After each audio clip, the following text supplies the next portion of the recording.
말라기에는 반복해서 말씀을 드리는 대로 6개의 논쟁으로 되어 있고, 그리고 오늘 이 본문은 6번째 논쟁이 끝나는 마지막 부분의 말씀입니다. 6번째 논쟁은 3장 13절부터 4장 3절까지 이어지고 있는 말씀인데요, 이 말씀을 간단하게 요약을 한다면, 너희가 이스라엘 백성들을 향하여 악한 말로 하나님을 대적하고 있다. 그러면 유다 백성들이 하나님을 대적하는 악한 말들은 어떤 것들이었을까요? 14절과 15절에서 그것을 하나님께서 조목조목 기록하고 계시는데, 거기 눈으로 보시기 바랍니다. 하나님을 섬기는 것이 헛되다. 그 명령을 지키며 슬프게 행하는 것이 유익이 없다. 교만한 자가 복이 있다. 악을 행하는 자가 번성한다. 하나님을 시험하는 자가 화를 면한다. 이런 말들을 큰 카테고리로 요약을 한다면 두 가지인데, 하나는 불평하는 말이고 하나는 조롱하는 말입니다. 불평과 조롱의 말은 하나님을 대적하는 행위이고, 이와 같이 하나님을 대적하는 행위는 근본적으로 불신앙에 해당하는 죄라고 성경은 말씀합니다. 이렇게 불평하고 조롱하는 유다 백성들을 향해서 하나님은 분명하게 내가 보고 내가 듣고 있다, 그렇게 말씀하시면서, 그렇게 불평하는 수많은 사람들이 이스라엘 가운데, 제사장들 가운데 있지만, 하나님은 그들 중에 여전히 하나님을 섬기면서 신앙을 신실하게 지키는 사람들을 향해서, 그 신실한 성도들을 향해서 하나님 앞에 있는 기념책, 기념책이라는 것은 다른 단어로 하면 기록의 책입니다. 하나님께서 기록하시는 그 기록의 책에 기록해 놓으시겠다고 16절, 3장 16절에서 말씀하시면서 그들에게 세 가지를 약속하고 있습니다. 첫 번째는 특별한 소유로 삼으시겠다 말씀하시고, 두 번째는 그들을 아끼시겠다고 말씀하고, 세 번째는 그들을 분별하시겠다, 이렇게 말씀합니다. 오늘은 6번째 논쟁의 마지막 부분인 4장 1절부터 3절까지를 중심으로 보도록 하겠습니다. 4장 1절 다시 한번 봅니다. 시작.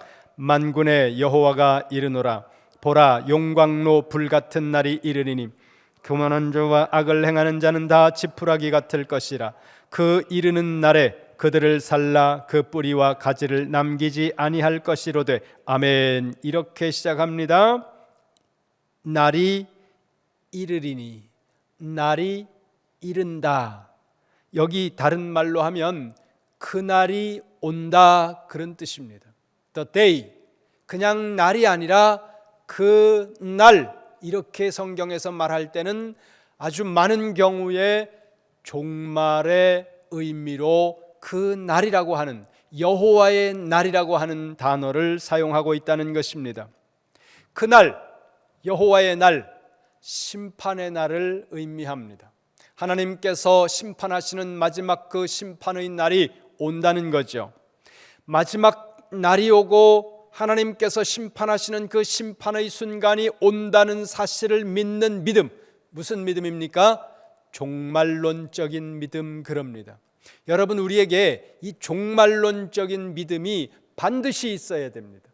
신앙이 종말론적인 신앙을 가지고 있어야지, 우리가 종말론적인 이 종말의식이 없는, 종말신앙이, 종말신학이 없는 신앙은 매우 위태하다는 것입니다. 그래서 반드시 우리의 신앙은 종말론적인 신앙을 가지고 있어야 된다는 거죠. 그럼 종말론적인 신앙을 하나님께서 요구하시고, 그리고 종말론적인 신앙을 말씀하고 있는 이유는 뭘까요? 종말을 이야기하는 것은 종말 자체를 위해서가 아니라, 종말을 말씀하는 것은 우리의 삶을 위해서 종말을 이야기하신다는 거예요. 그러니까 역설입니다. 종말을 이야기하시는데, 종말을 이야기하시는 이유는 우리의 삶을 위해서라는 거죠. 간암에 걸린 집사님이 계셨습니다. 오랫동안 신앙생활을 하셨는데, 이분은 주일도 그저 한 1년의 절반만 지키고, 절반은 그냥 바쁘면 어디 가시고, 또 피곤해서 쉬시고 저녁 예배와 새벽 기도회는 얼굴을 본 적도 없고 구역 예배도 드린 적도 없고, 그러니까 그냥 절반의 썬데이 크리스찬인 거죠. 그렇게 신앙생활을 하시던 그분이 어느 날 간암에 걸렸습니다. 해화동 서울대병원에 입원을 하셨다고 해서 신방 권사님들하고 같이 신방을 갔는데, 그 조그만 2인실 병실에 좁은 침대에 누워서 계시다가 우리가 들어가니까 손을 굳게 잡으면서 이분이 하는 이야기가, 요즘에 새벽기도 나가고 있습니다. 병원에 그 예배 드리는 곳이 있더라고요. 요즘에 새벽기도 나가고 있습니다. 그 병원 침대 머리맡에 성경이 있는데 그 성경을 보니까 성경에다가 줄을 쳐가면서 성경을 읽고 계시는 거예요, 이분이. 그러면서 권사님들을 향해서도 교회 소식을 물어보고 성도들 소식을 물어보면서, 내가 여기서 나가면, 내가 여기서 나와서 나가면 내가 이렇게 하고 이렇게 하고 이렇게 할 거야, 이러면서 권사님들에게 이야기를 해요. 여러분, 무엇이 이분을 달라지게 했습니까? 암이라는 사실. 암이 뭐예요? 암이 걸리는 순간 많은 사람들은 생각한다는 거예요. 아, 끝이구나. 이런 생각에 사람들은 부딪힌다는 거예요. 끝이라는 생각에 부딪히는 순간 이 사람의 삶이 변화되더라는 거예요. 그러니까 여러분, 예수님께서 우리를 향해서 말씀합니다. 그날은 올 거야. The day. 그날은 반드시 올 거야. 종말은 올 거야. 심판하는 순간은 올 거야. 그렇게 말씀하시는 이유가 뭡니까? 우리의 삶을 바르게 살라는 거죠. 하나님이 기뻐하시는 삶, 성령 받은 사람에 합당한 삶, 거듭난 삶에 합당한 삶을 살아가도록 만들기 위해서 하나님은 그렇게 말씀하신다는 겁니다. 다른 곳의 성경을 찾아보겠습니다. 저 신약 뒤쪽으로 가서 베드로전서입니다. 베드로전서 4장 7절과 8절입니다. 큰 목소리로 같이 읽겠습니다. 시작. 만물의 마지막이 가까웠으니 그러므로 너희는 정신을 차리고 근신하여 기도하라. 무엇보다도 뜨겁게 서로 사랑할지니 사랑은 허다한 죄를 덮느니라. 아멘. 7절 중간을 보세요. 그러므로는 앞과 뒤를 연결하고 있는 접속사로 쓰입니다. 그러므로 너희는 정신을 차려라. 왜요? 그러므로 앞에 이유가 있다는 겁니다. 왜 정신을 차려야 됩니까? 마지막이 가까웠기 때문에. 만물의 마지막이 가까웠어. 그러니까 정신을 차리고 근신하고 그리고 깨어서 기도하고. 8절 보세요. 무엇보다도라는 건 뭐예요? 비교급이에요. 정신 차리고 근신하고 깨어서 기도하고 그것보다도 더 해야 되는 것이 뭐라고요? 뜨겁게 서로 사랑하라는 거예요. 뜨겁게. 여러분, 인생의 마지막 순간에 부딪힌 사람들이 후회하는 모든 후회가 이거예요. 더 사랑할 걸. 우리 가족을 더 사랑할 걸. 아내에게 조금 더 잘할 걸. 남편에게 조금 더 잘할 걸. 부모님에게 조금 더 잘할 걸. 조금 더 사랑할 걸 그랬어 하는 이 후회는 모든 사람들이 하더라는 거예요. 그래서 지금 사도 베드로가 이렇게 말씀하고 있습니다. 무엇보다도 마지막이 가까이 오고 있다. 그러니까 깨어서 근신하고 기도하고 정신 차리고 바르게 살아야 되는데 그 무엇보다도 뜨겁게 서로 사랑하라는 거예요. 여러분, 사랑하시기 바랍니다. 따라하세요. 부부간에 사랑하고, 가족간에 사랑하고, 교우간에 사랑하고. 사랑해야 돼요. 별거 아닌 거 가지고 신경 쓰고 서로 얼굴 붉히고 등 돌리고 그러지들 마세요. 이 짧은 인생, 날마다 여러분들이 짧은 인생이라는 걸 얼마나 많이 말합니까? 그런데 이 짧은 인생에 왜 등 돌리는 일을 위해서, 왜 얼굴 붉히는 일을 위해서 그렇게 하느냐, 그거예요. 날마다 이 성경을 우리가 들고 살잖아요. 이 성경을 우리가 들고 살면서 이 성경 속에서 주님이 지금 뭐라고 말씀하고 있습니까? 뜨겁게 사랑하라고 말씀하고 있습니다. 뭐라고요? 며칠 안 남았어. 며칠 안 남았어.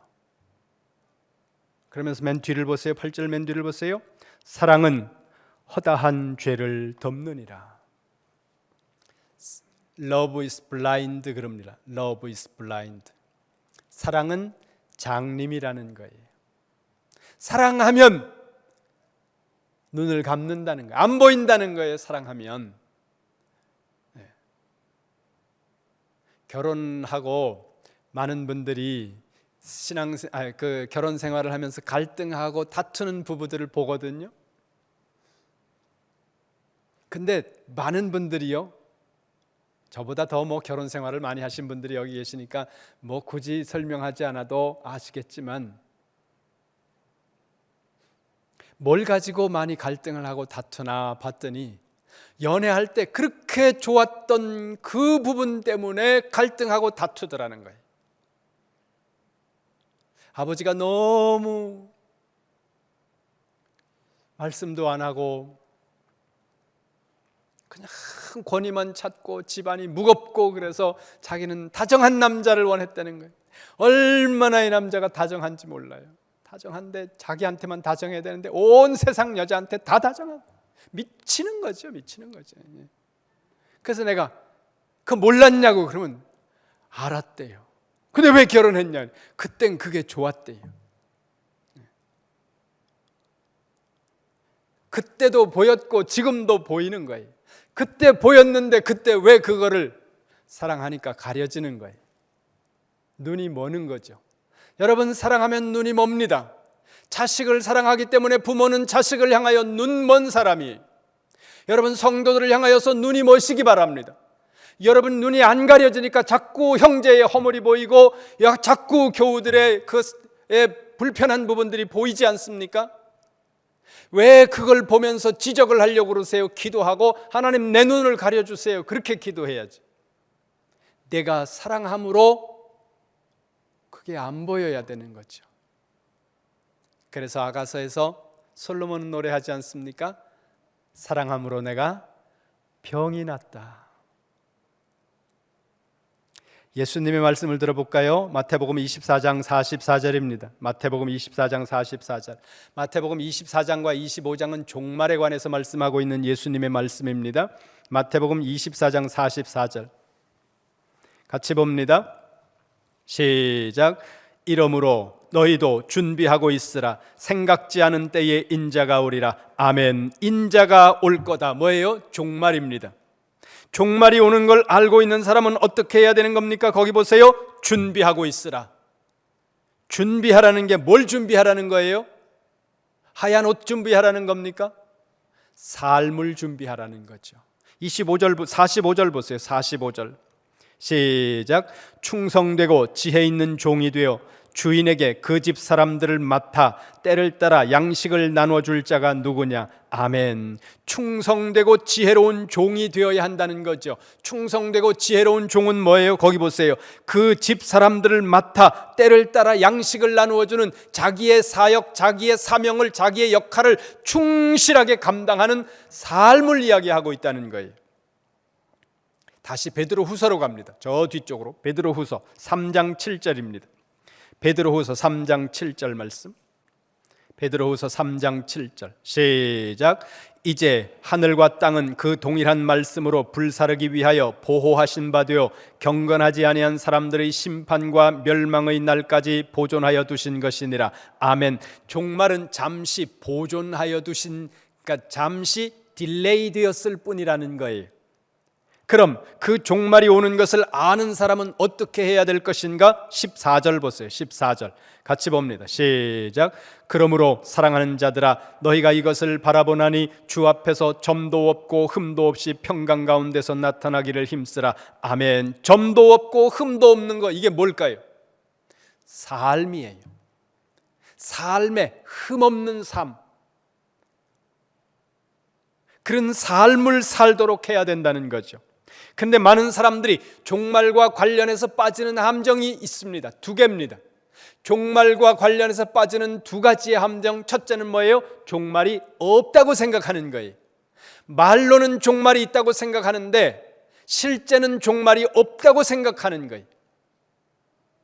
두 번째는 종말이 있다고 생각을 하고 믿는데 종말에 어디에 집중하는가 하면 종말의 때에 집중하는 함정에 빠진다는 겁니다. 이 두 가지가 다 함정이에요. 성경이 원하는 모습이 아니라는 거죠. 베드로후서 3장을 보세요.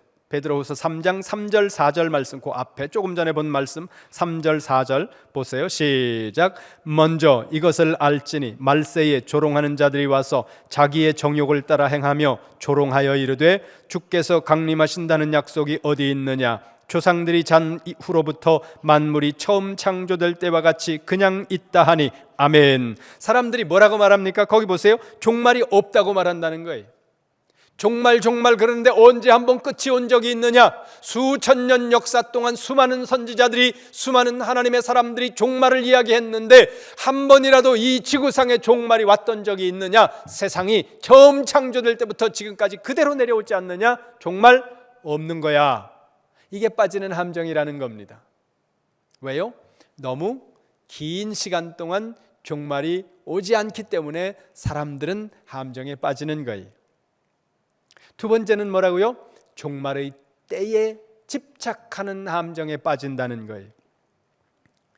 하나님은 종말을 주시고 종말의 메시지를 우리에게 전하시는 중요한 이유가 종말 자체가 아니라 그 종말이 있기 때문에 우리가 바른 삶을 살아가도록 하기 위해서 우리에게 종말을 주시는데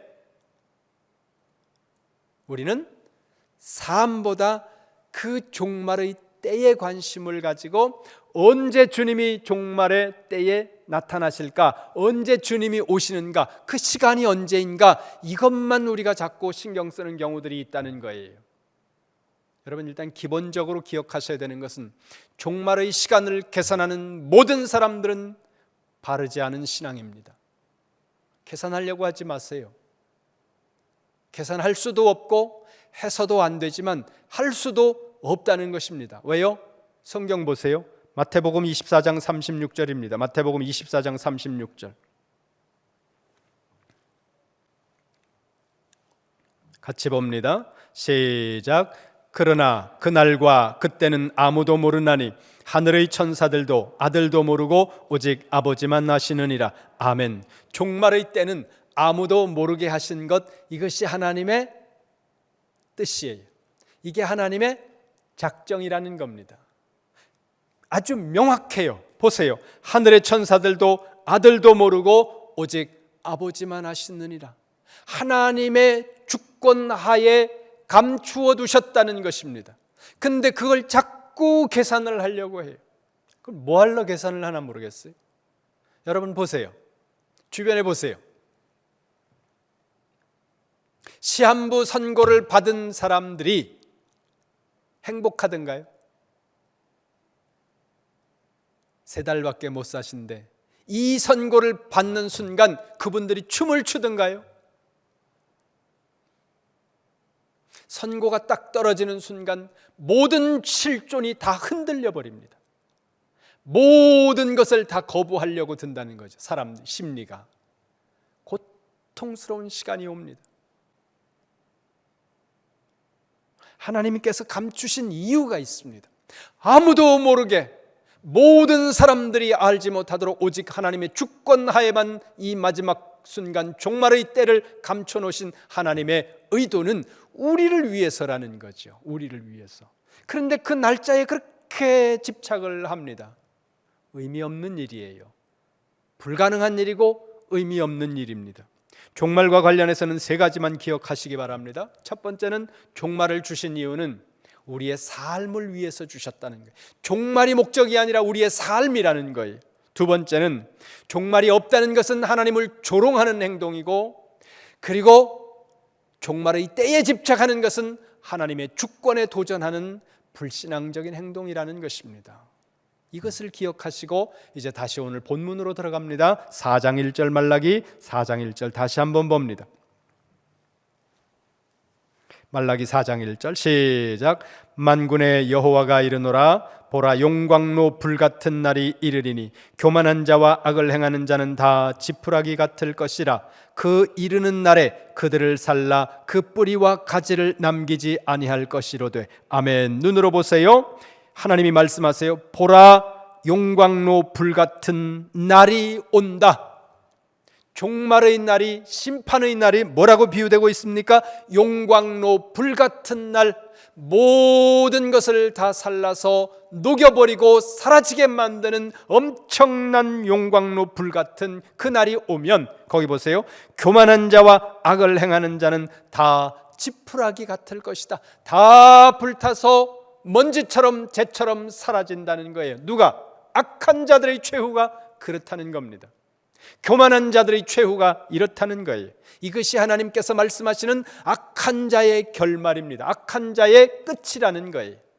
그러면 악한 자와 달리 의인에 대한 결말은 어떤 것인가? 2절과 3절이 의인에 대한 결말을 이야기하고 있습니다. 악한 자의 결말은 하나예요. 불에 타는 지푸라기, 모든 것이 타서 소멸돼 버리는 거죠. 2절 봅니다. 2절 시작. 내 이름을 경외하는 너희에게는 공의로운 해가 떠올라서 치료하는 광선을 비추리니 너희가 나가서 외양간에서 나온 송아지같이 뛰리라. 아멘. 말라기 4장 1절이 악인에 대한 징벌이었다면 2절과 3절은 종말의 순간에 임하게 될 하나님을 경외하는 사람들에게 약속된 하나님의 보상이라는 겁니다. 하나님의 축복이라는 거죠. 악인은 지푸라기처럼 타서 소멸되는, 사라지는 저주를 받는다면 신실하게 신앙을 지키며 하나님을 경외한 사람들, 그들에게 하나님은 거기 보세요. 어떤 상을 주신다고요? 의로운 해가 떠올라서 치료하는 광선을 비추신다. 이렇게 말씀합니다. 이 말씀은 메타포예요. 은유라는 겁니다. 그리고 여기는 패럴리즘이 적용되고 있습니다. 평행법이 이 문장 안에 작동하고 있다는 거죠. 여기 의로운 해와 치료하는 광선은 하나의 서로 다른 표현입니다. 표현을 조금 다르게 다른 이미지로 하고 있는데 목적하는 바는 하나라는 겁니다. 거기 보세요. 특별히 치료하는 광선, 이런 단어가 나와요. 저도 이 단어를 굉장히 좋아하고 아주 이 문구를 굉장히 자주 읽고 또 인용하기도 하는데, 오직 성경에서 여기만 나오는 표현입니다. 모든 66권 성경 중에서. 그런데 여기서 광선이라고 번역된 이 단어가 약간 히브리 사본의 의미와 조금 차이는 있다는 거예요. 잘못된 번역이라는 게 아니에요. 여기서 말씀하고 있는 이 광선은, 우리는 광선 그러면 뭐예요? 칼을 생각하잖아요. 근데 사실은 히브리 사본은 이 본문이 날개라는 이미지에 조금 더 가깝습니다. 날개가 의미가 하는 게 뭘까요? 태양에 날개가 달렸다. 그러면 여러분 그게 의미하는 바가 뭐예요?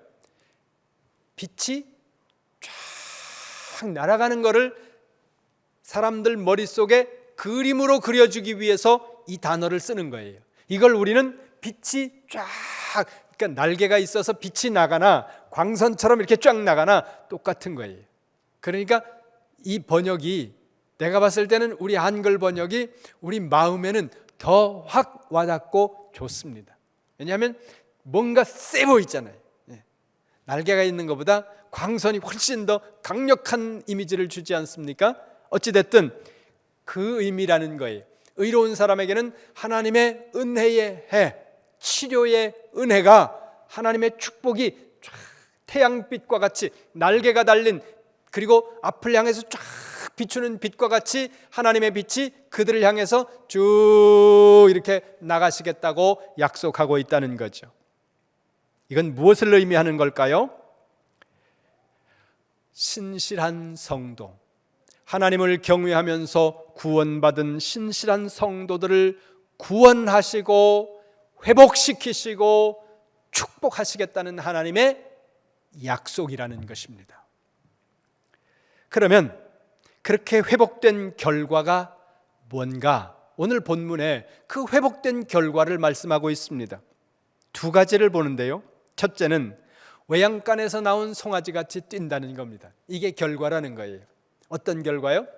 하나님께서 의로운 해, 하나님의 의로운 빛을 쫙 비추셨을 때 그 의로운 빛을 받은, 하나님의 복을 받은 신실한 성도들의 삶의 결과가 뭐냐? 외양간에서 나온 송아지같이 뛴다는 겁니다. 그럼 여러분, 이건 이미지를 생각하셔야 되는 거예요. 외양간에서 나온 송아지같이 뛴다는 이미지를 한 단어로 표현해 보세요. 뭘까요? 스테이크 이런 분은 없죠. 외양간에서 나온 송아지같이 뛰리라. 이건 뭐예요? 넘치는 기쁨이라는 겁니다. 송아지가, 도시에 사시는 분들은 잘 모르실 거예요. 저는 강원도 횡성군 안흥면 월현리 154번지 아주 둠의 산골에서 살았는데, 이 산에서 아침에 문 열고 나가면 산이 이렇게 딱 있을 정도로 시골이에요. 보이는 것이라고는 산밖에 없고 돌밖에 없고. 그런데 우리가 어렸을 때 저희 집이 밥을 먹고 살 만큼 조금 그 여유가 있었어요. 동네에서는 조금 여유가 있었습니다. 어느 순간 이제 기울었죠. 근데 집에 소가 많았습니다. 소가 많은데 소가 수십 마리인 거예요. 근데 그게 너무 어린 우리에게는 싫었어요. 왜냐하면 아침만 되면, 방학 때, 학교 갈 때는 이제 학교 가야 되니까 괜찮은데, 방학만 되면 어른들이 이름을 부르는 거예요. 제 이름을. 옹이야. 이게 뭐예요? 소 내다 매라, 그 의미예요. 그럼 할아버지가 불르든지 아버지가 불르든지 그 소리만 들리면 어린 초등학생이 그 소를 끌고 앞산에 갔다가 소를 매야 되는데, 여러분 소 매보셨어요? 안 매보셨으면 말을 하지 마세요. 소 한 번 매고 갖다 매놓고 오면요, 손에서 아침 내내 소똥 냄새가 나요. 그 소 밧줄이 깔끔하지를 않거든요. 소 밧줄을 소 풀 뜯어 먹으라고 소를 이제 밧줄을 이렇게 길게 이렇게 늘여가지고 산에다 갖다가 매놓으면 소들이 그 자리에서 빙글빙글 이렇게 돌면서 소 풀 뜯어 먹고 똥 싸고 오줌 싸고 그러다 나니까 이 밧줄이, 여러분 말도 못해요. 어떤 냄새가 날까요?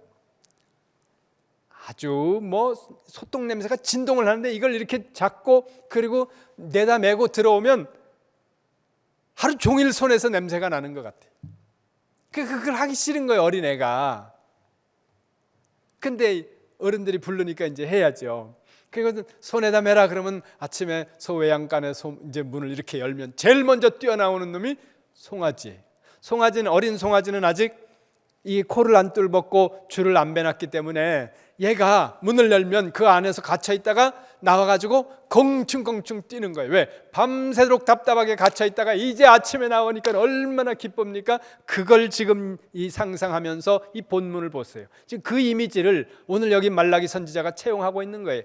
외양간에서 막 뛰어나온, 갇혀 있다가 뛰어나와서 아주 그 날씨가 좋은 여름날 아침에 송아지가 마당에서 펄쩍펄쩍 뛰는 것 같이 그 뛰는 즐거움, 그 자유함, 그것이 누구에게 주신다는 거예요? 여호와를 경외하는 너희에게 그와 같은 기쁨을 주시겠다. 그러니까 여러분, 하나님께서 의로운 사람에게 어떤 복을 주시고 의로운 사람의 결말은 무엇이라고요? 기쁨으로 충만하다는 겁니다. 기쁨을 감당할 수 없도록, 그래서 춤출 수밖에 없도록 하나님께서 축복하시는 그 놀라우신 은혜를 여러분들이 받으시기를 주님의 이름으로 축원합니다. 그래서 여러분, 집에 있다가 오래된 와이프지만 끌어안고, 오래된 와이프 그러니까 조금 이상하긴 한데 와이프가 다 오래됐지요, 그죠? 네. 부인, 그냥 좋은 일이 생겨서, 아이에게 좋은 일이 생겼던, 비즈니스적으로 좋은 일이 생겼던, 너무 좋은 일이 생겨가지고 집에 들어와가지고 막 손잡고 어쩔 줄을 몰라 하는 그런 행복한 일들이 올 2023년 한 해에 여러분 가정에 충만하시기를 주님의 이름으로 축원합니다. 그뿐만 아니라 마지막에 이렇게 축복하시겠다는 거예요. 종말의 때에 하나님의 심판대 앞에서 우리를 이렇게 춤추게 만드시겠다고 하나님이 약속하고 있다는 겁니다. 그러니까 여러분, 살면서 좀 어렵고 좀 힘들고 뭔가 마음대로 풀리지 않고 계획한 대로 일이 풀리지 않는다고 하더라도 여러분이 하나님 앞에 경건하고 신실한 신앙의 삶을 포기하지 마시기 바랍니다. 왜요? 마지막 순간에 춤춰야 되는 거예요. 마지막 순간에 하나님 앞에서 지푸라기 같이 용광로에서 다 사라지는 지푸라기 같이 불에 타 없어지는 그 풀처럼 그런 인생 살면 안 되고 마지막 순간에 하나님 앞에서 덩실덩실 춤추면서 하나님 앞에 가야 되지 않습니까? 의인의 결말은 하나님께서 그렇게 하시겠다는 거죠.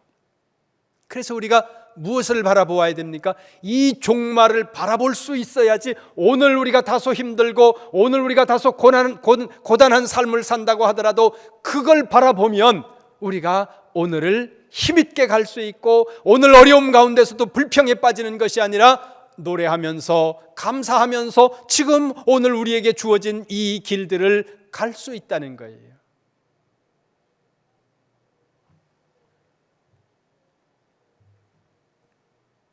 시골에서 어머니가 한 30리 떨어진 시장에 가시는 날은 동생들을 제가 봐야 됩니다.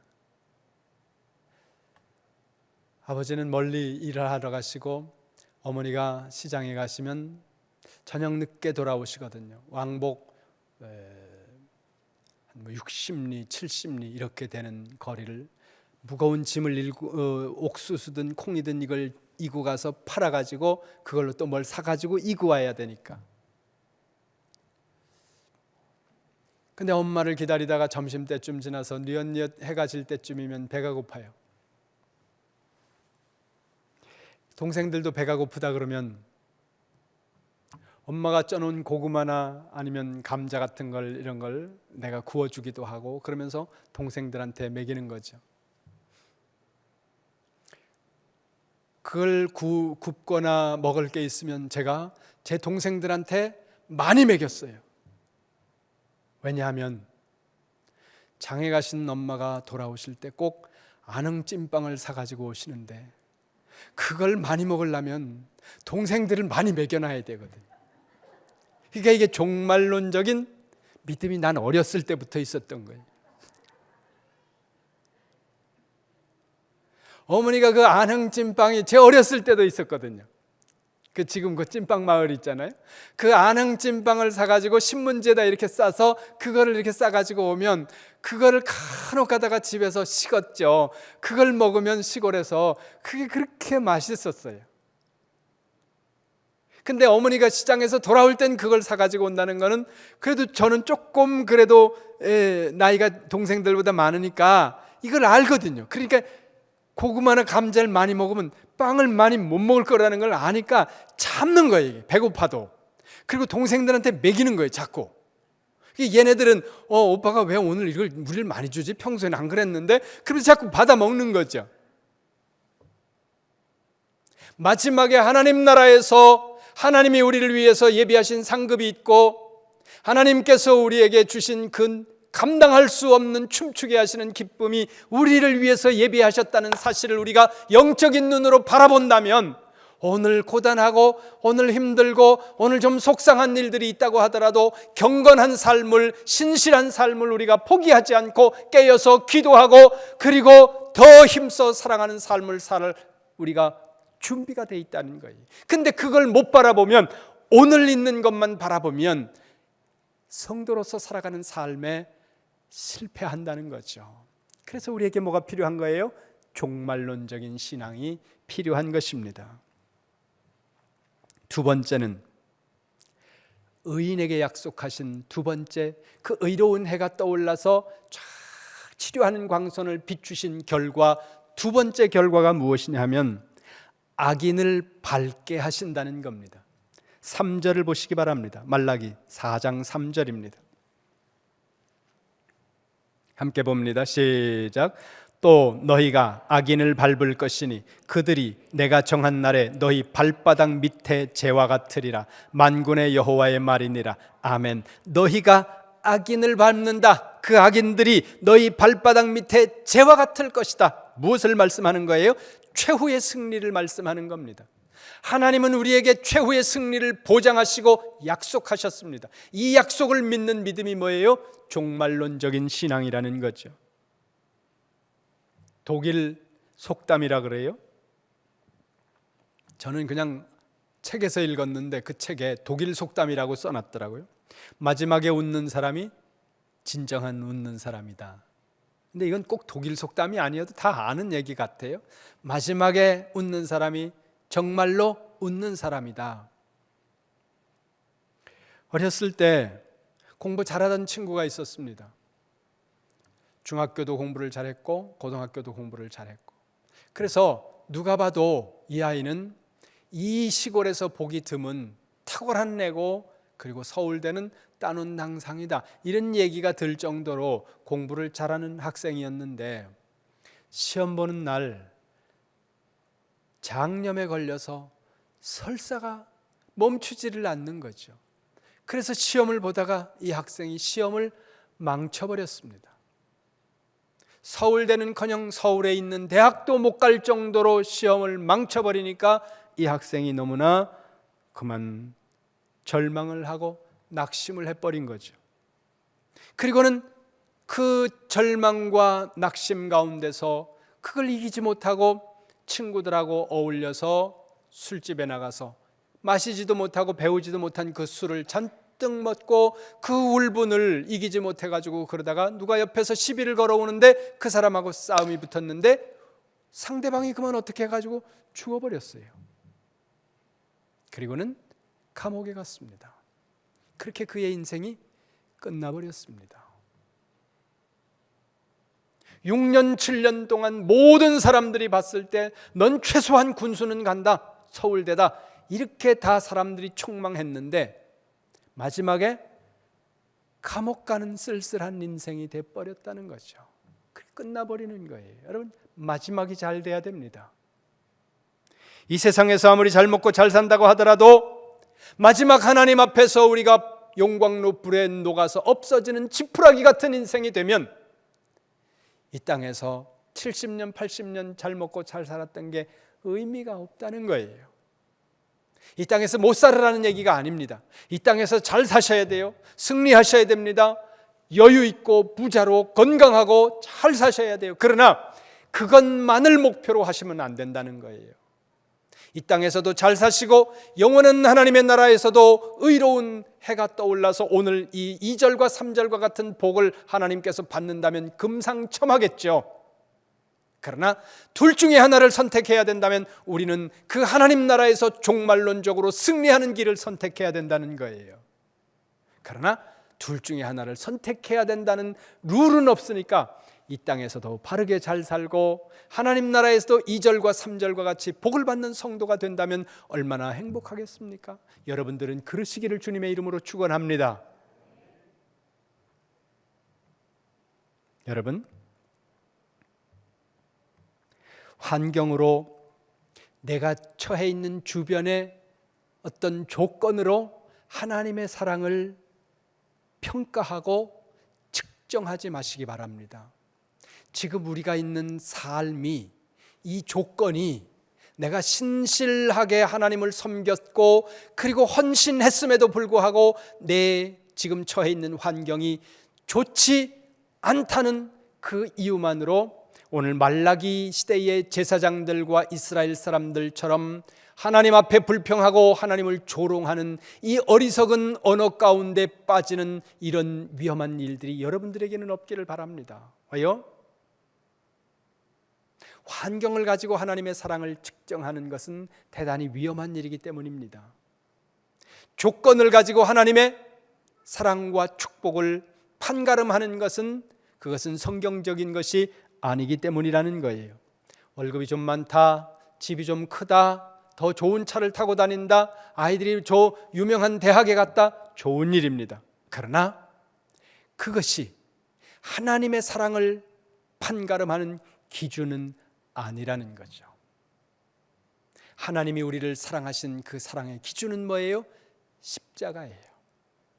우리를 위하여 아들을 내어주신 그 하나님의 놀라우신 사랑, 이것을 복음 로마서에서는 하나님의 의라고 말씀한다고 말씀드렸습니다. 인생을 너무 좁은 관점에서 보지 마시기 바랍니다. 좁은 관점, 이 현세라고 하는 이 좁은 관점에서만 보면 우리가 실족할 수 있고 말라기 시대의 사람들이 빠졌던 그 함정에 우리도 빠져들어갈 수 있다는 거죠. 종말론적인 신앙으로 사시기 바랍니다. 종말이 있다는 것은 우리의 삶이 함부로 살 수 없는 엄숙한 것이라는 것을 성경이 말씀하는 것이고, 악한 자와 의인의 결말은 반드시 있다. 그리고 악한 자들은 지푸라기 같이 소멸될 것이지만 의인은 하나님을 경외하는 신실한 신앙을 지킨 성도들에게는 의로운 해와 치료하는 광선이 비추어져서 외양간에서 갓 나온 송아지같이 뛰게 하시는 하나님의 감당할 수 없는 기쁨의 축복을 누릴 뿐만 아니라 악인을 밟고 최후의 승리하도록 하시는 하나님의 승리가 약속되어져 있다는 것을 여러분 기억하시면서 영원한 하나님의 나라를 바라보는, 그리고 하나님의 날이 반드시 온다고 하는 그 종말론적인 신앙으로 견고하게 무장하는 저와 여러분이 되시기를 주님의 이름으로 축원합니다.